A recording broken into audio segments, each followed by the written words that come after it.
Here we have the entire updated Amazing Digital Circus Iceberg up until episode 6, and there's plenty of fascinating lore about the show, which I'm gonna go over in this video, from more surface level details to the wildest theories and behind the scenes information buried at the deepest levels. So make sure you stick around until the end, cause I'll be breaking down everything from the top to the very bottom. And again, just very quickly, if you're not familiar with the Amazing Digital Circus and clicked on this video because of the thumbnail, please watch the show first. It's the most viewed animated series on Glitch's channel, and it's based on Gooseworx's idea, who also had earlier projects before TADC, and she's also a very talented musician, so definitely check them out if you haven't already. Find their links in the description and come back to this video to dig deeper in the lore. Surface level. Jax's tail. So in episode 5, Jax said that his ears and tail are the pinnacle of masculinity, only for Pomni to point out that he doesn't even have a tail. And it caught Jax off guard, which means that he most likely had a tail before and it disappeared. Pomni said that she never saw him with a tail, so we can only guess that it could have disappeared before she spawned in. But then in episode 6, we could see that Jax had his tail back, which led to theories that maybe Jax lost his tail after he lost a part of himself, so maybe his friends when they abstracted.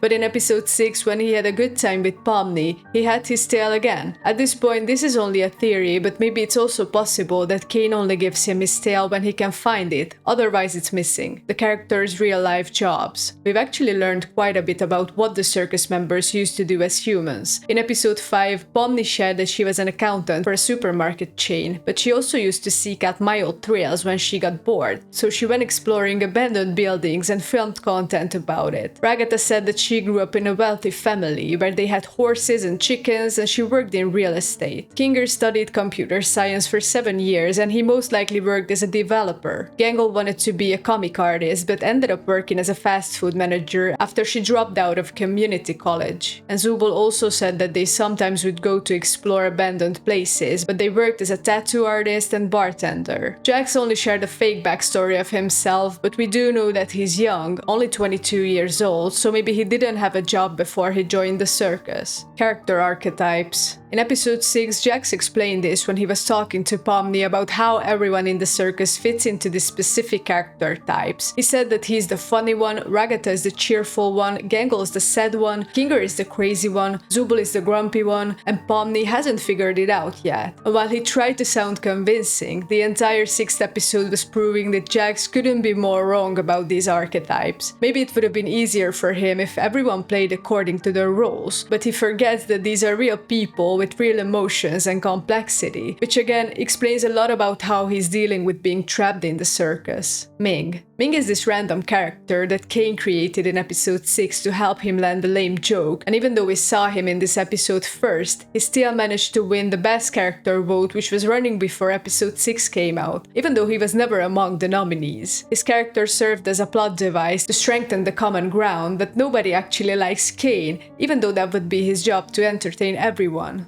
Disappearing guy. This is the character that first appeared in episode 5 when the characters were in the bar, and it was revealed that he's also a reappearing NPC. In episode 6, after Jax had a panic attack, we saw him walking out from one of the toilet stalls, and Gooseworx actually shared that they added him in that scene later down the line because she wanted to lighten the intense mood after Jax broke down. How characters ended up in the circus. Based on what Pomni shared in episode 1, we know that the characters probably spawned into the circus after they put on a headset. At least Pomni said that this is the last thing she remembers, and she also mentioned that she used to explore abandoned buildings, so maybe she found the headset in one of those places, because when she saw this office in episode 1, it kinda looked like she recognized the place. Also, it seems like the office from episode 1 is the same office Caine saw in the pictures in episode 6, only that in these photos the office looked like it was still running.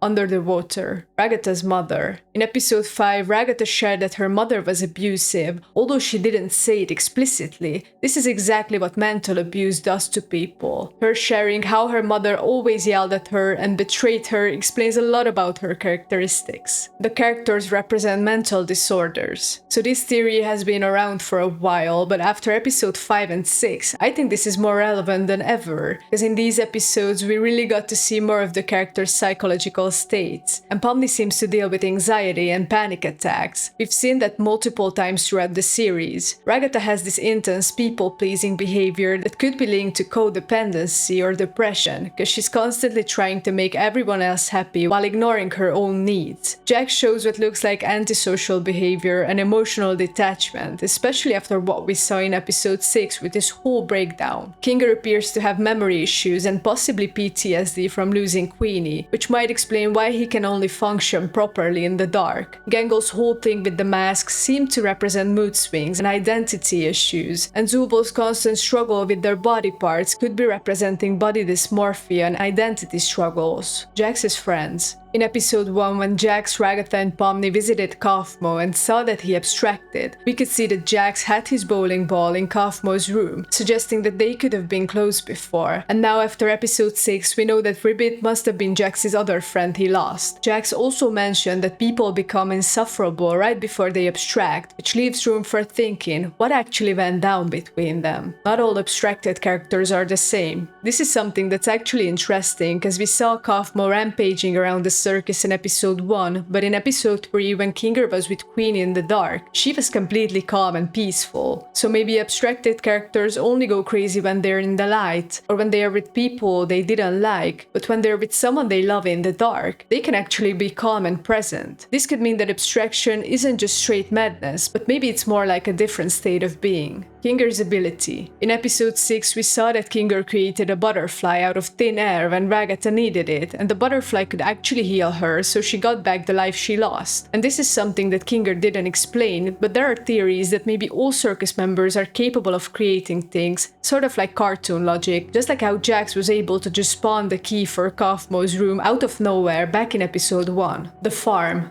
Gooseworx said on Tumblr that Jax is afraid of corn because it reminds him of the farm. Now in episode 6, it turned out that he actually has trypophobia, which is the fear of little holes, but maybe that's not all, and the farm is going to be relevant later on, as we finally learn more about Jax. A previous theory is that maybe the farm connects him to Ragatha, because Ragatha mentioned growing up on a farm in episode 5, so maybe this could mean that some of the circus members actually knew each other before they got trapped, or at least came from similar backgrounds.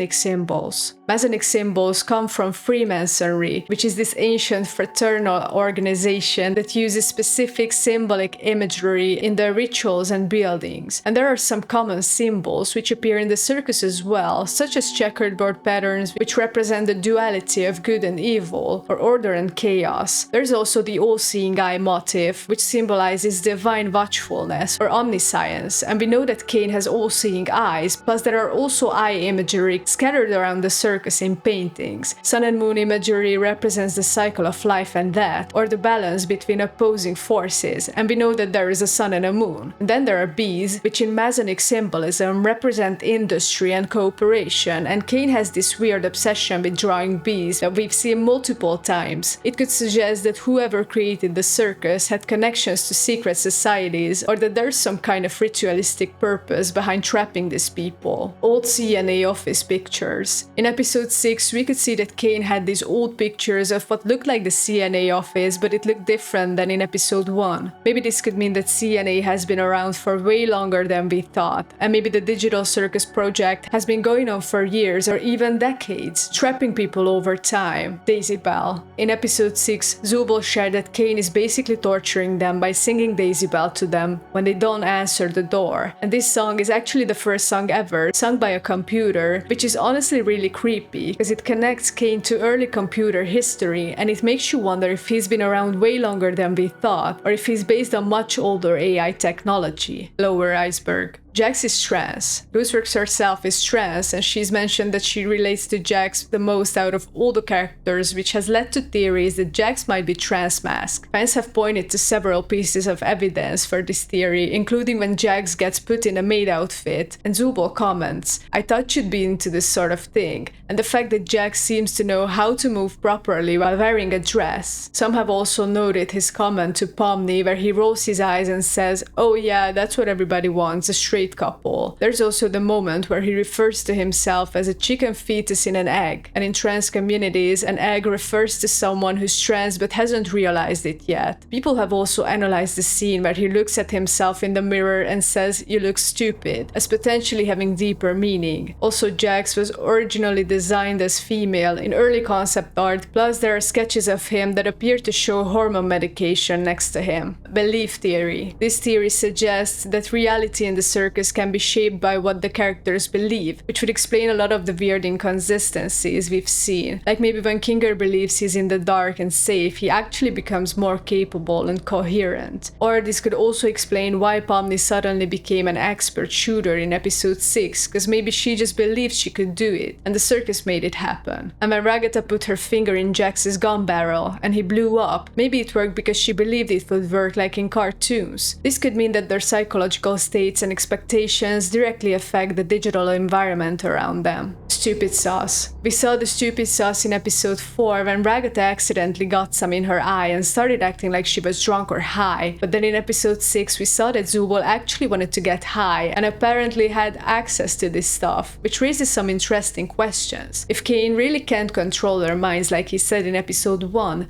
then how is he able to create substances that literally alter their mental states? Maybe he's found a loophole where he can't directly control their thoughts, but he can create things that influence their behavior through other methods. Mannequin. There's a mannequin that keeps appearing in the circus and watching the circus members from afar. In episode 5, we finally saw it from up close, and it looks like just a regular mannequin, but then why would it keep watching the circus members? There are theories that maybe this mannequin could actually be able, and maybe he's trying to ask the circus members for help. Kinger hating himself. In episode 6, Kinger said that he hated himself for things he thought he was responsible for. It led some people to think about Queen as abstraction, but what if Kinger was talking about something else? If Kinger really was one of the developers of the digital circus, then he's probably carrying massive guilt about creating something that traps people forever. Maybe his memory problems aren't just from being in the circus too long, but maybe they are a psychological defense mechanism, because he can't handle remembering what he helped create.